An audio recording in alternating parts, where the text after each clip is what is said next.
Hey everyone, in this video, I'm about to show you how to use Leonardo AI on mobile. Open your web browser and search for Leonardo AI.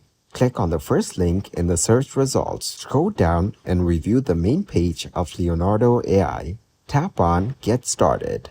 You can continue by using your Apple, Google, or Microsoft account. For example, continue with Apple. Provide information about yourself, such as selecting the role that best describes you, and then tap on Done.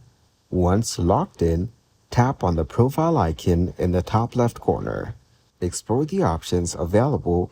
Tap on Image Generation.